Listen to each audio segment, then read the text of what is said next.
वक्फ संशोधन विधेयक 2024 को लोकसभा और राज्यसभा से अनुमति मिलने के बाद अब यह कानून के रूप में लागू हो चुका है।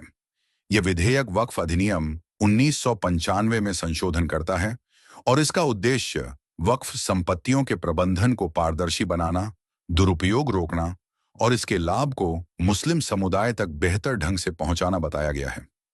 सरकार इसे एक सुधारवादी कदम के रूप में पेश कर रही है, जबकि कई मुस्लिम संगठन और विपक्षी दल इसे समुदाय की स्वायत्तता और संपत्तियों पर खतरे के रूप में देखते हैं। इस लेख में हम इस कानून के लागू होने के बाद मुस्लिम समाज को होने वाले संभावित फायदे और नुकसान पर विस्तार से चर्चा करेंगे। वक्फ बोर्ड के पास देश भर में फैली विशाल संपत्तियां, लगभग 9 लाख एकड़ जमीन और 1 लाख करोड़ रुपए से अधिक की अनुमानित कीमत हैं, लेकिन इनका प्रबंधन अक्सर अपारदर्शी और भ्रष्टाचार से ग्रस्त रहा है। नए कानून में संपत्तियों का डिजिटल रजिस्ट्रेशन, ऑनलाइन डेटाबेस और ऑडिट का प्रावधान है। इससे संपत्तियों का हिसाब किताब साफ होगा और आम मुस्लिमों को यह पता चल सकेगा कि उनकी दान की गई जमीन का उपयोग कैसे हो रहा है। इसका लाभ गरीब मुस्लिमों तक पहुंच सकता है, जो अब तक वक्फ की आय से वंचित रहे हैं। सरकार का दावा है कि वक्फ संपत्तियों से होने वाली आय का उपयोग अब शिक्षा, स्वास्थ्य और सामाजिक कल्याण के लिए बेहतर तरीके से किया जा सकेगा। उदाहरण के लिए स्कूल, अस्पताल और कौशल विकास केंद्र बनाए जा सकते हैं। यह खासकर पसमानदा, पिछड़े मुस्लिमों के लिए फायदेमंद हो सकता है, जो समाज में आर्थिक और शैक्षिक रूप से हाशिए पर हैं। इस कानून में वक्फ बोर्ड में 2 मुस्लिम महिलाओं और गैर मुस्लिम सदस्यों को शामिल करने का प्रावधान है। यह कदम मुस्लिम महिलाओं को निर्णय लेने की प्रक्रिया में भागीदारी दे सकता है, जो पहले ज्यादातर पुरुष प्रधान संरचना में संभव नहीं था। साथ ही शिया, सुन्नी, बोहरा और आगा खानी जैसे विभिन्न समुदायों को प्रतिनिधित्व मिलने से समावेशिता बढ़ सकती है।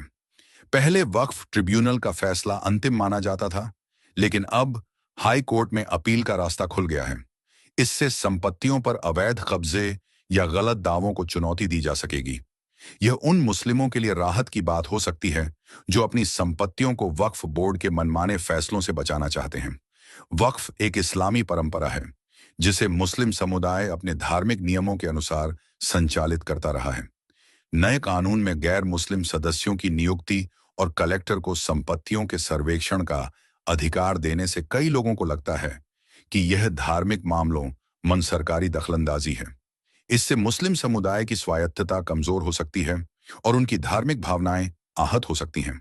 वक्फ बाय यूजर की अवधारणा को हटाने और कलेक्टर को यह तय करने का अधिकार देने कि कोई संपत्ति वक्फ की है या नहीं, से मस्जिदों, दरगाहों और कब्रिस्तानों जैसी धरोहरों पर खतरा मंडरा सकता है। अगर कलेक्टर किसी संपत्ति को वक्फ न माने, तो इसे सरकारी संपत्ति घोषित किया जा सकता है। विपक्ष और मुस्लिम संगठनों का आरोप है कि यह संपत्तियों को हड़पने की साजिश हो सकती है, जिससे समुदाय अपनी ऐतिहासिक धरोहर खो सकता है।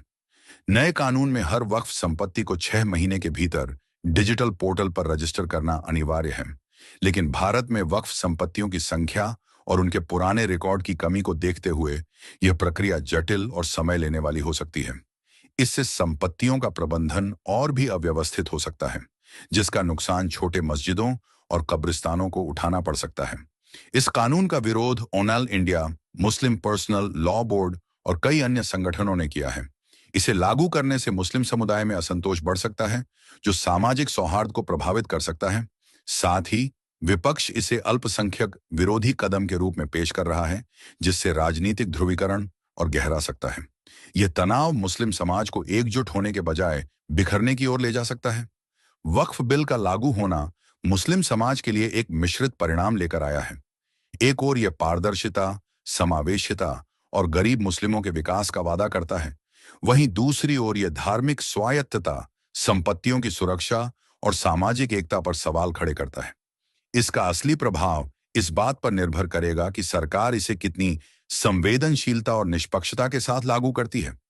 अगर यह कानून वास्तव में भ्रष्टाचार खत्म कर मुस्लिम समुदाय के हित में काम करता है, तो यह एक सकारात्मक बदलाव साबित हो सकता है। लेकिन अगर यह संपत्तियों पर सरकारी कब्जे या धार्मिक स्वतंत्रता के हनन का जरिया बना, तो यह समुदाय के लिए बड़ा नुकसान होगा। इसकी सफलता के लिए सरकार और मुस्लिम संगठनों के बीच संवाद और विश्वास जरूरी है ताकि इस कानून का मकसद पूरा हो सके और नुकसान कम से कम हो।